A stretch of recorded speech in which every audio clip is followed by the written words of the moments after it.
ঘটনাটো মানে কি এতিয়া আমি সকলোৱে ফেচবুক ইউজ কৰোঁ আৰু এতিয়া আমি ডেইলি বহুত পোষ্টত আমি কেতিয়াবা লাইক কৰোঁ, কেতিয়াবা হাঁহা ৰিয়েক্ট কৰোঁ, কেতিয়াবা কেয়াৰ ৰিয়েক্ট কৰোঁ, তেনেকুৱা বহুত ধৰণৰ ৰিয়েকশ্যন থাকে আমি কৰোঁ।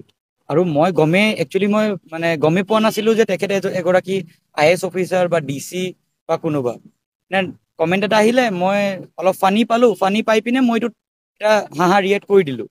কৰি দিয়াৰ পিছত আৰু এইটো 2023ৰ কথা, মোৰ ওচৰত কল আহিছে 23 জানুৱাৰী 2025।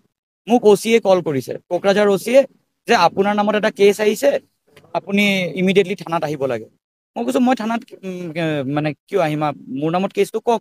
তেখেতে কেছটো ক'বলৈ ৰেডি নহয়, কোকৰাঝাৰ OC-য়ে। তেনেকৈ কওঁতে মই ক'লোঁ আপুনি মোক চামন দিয়ক তেতিয়াহ'লে।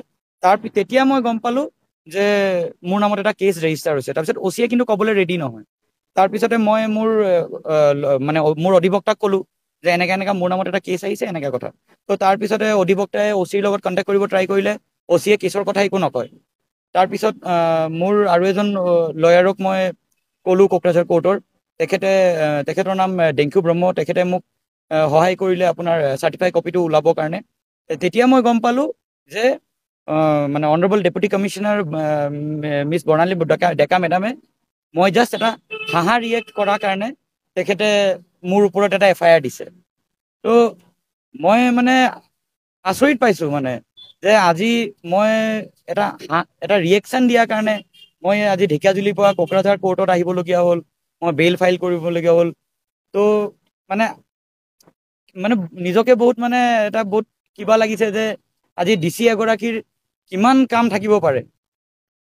মইতো একচুৱেলি মই গম পোৱা নাছিলোঁ যে মই এজন DC বা IAS অফিচাৰৰ কমেণ্টত এনেকুৱা ৰিয়েক্ট কৰি আছিলোঁ বা কিবা কৰি আছিলোঁ।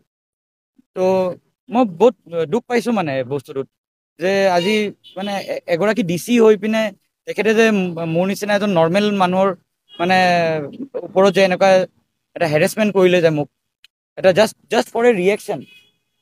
আজি মানে কিমান ক'ত কিমানে ৰিয়েকশ্যন কৰি থাকে। আজি চাওক, তেখেত কোকৰাঝাৰতো DC আছিলে, এতিয়া মেডাম এতিয়া নলবাৰীৰ DC হয়।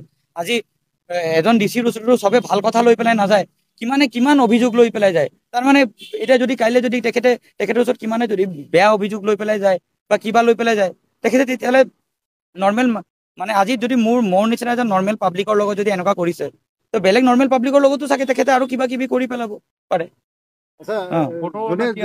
যোনে কমেণ্ট দিছিলে, এই কমেণ্টটো কি আছিলে? আপুনি যে হাঁহিলে, 2023ৰ কথা মোৰ এতিয়া মনতে নাই। এতিয়া দাদা আপুনিও চাগে ফেচবুক কৰে, আপোনালোকে চবে চাগে ফেচবুকত 2023ত আপুনিও কিমান জেগাত কমেণ্ট কৰিছে, কিমান জেগাত লাইক কৰিছে, আপোনাৰো চাগে মনত নাই, মোৰো মনত নাই। মই জাষ্ট ইমানটো FIR চাই পেলাই মই গম পালোঁ যে মই এটা হাঁহা ৰিয়েক্ট কৰিছিলোঁ। এইটোৰ পৰাই মানে মোৰ নামত কেছ দিছে। হা, মানে মোৰ অধিবক্তাই কোৱা মতে মিষ্টাৰ নৰেশ বৰুৱাৰ নাম মানে মানুহ এজনৰ কমেণ্টত বোলে মই হাঁহা ৰিয়েক্ট কৰিছোঁ। মই একো মনত নাই। 2023ৰ কথা, 2023ত যদি কেছটো হ'লে হয় তেতিয়াহ'লে বেলেগ কথা। 2023ত আৰু মই কমেণ্ট কৰাই নাই, কমেণ্টটো মই কৰা নাই। মই জাষ্ট বেলেগ এজনৰ কমেণ্টত মই ইমজি এটা দিছোঁ, আৰু ইমজিও মই দিয়া নাই। মই জাষ্ট কমেণ্টটোত এই যে লাইক অপশ্যনত যে এটা আপোনাৰ আজিকালি যে ওলাই যে হাঁহা ৰিয়েক্ট, সেইটোৱে কৰিছোঁ। মানে হাঁহাৰ কাৰণে আপুনি মই হাঁহাৰ কাৰণে আজি মই কোৰ্টত দৌৰিব লগা হ'ল। মই আজি হাঁহিছোঁ কাৰণে মই আজি ইমানখিনি হেৰেছমেণ্ট পালোঁ, তাকো এজন নৰ্মেল মানুহৰ পৰা নহয়, এজন DCৰ পৰা, who is a IAS officer.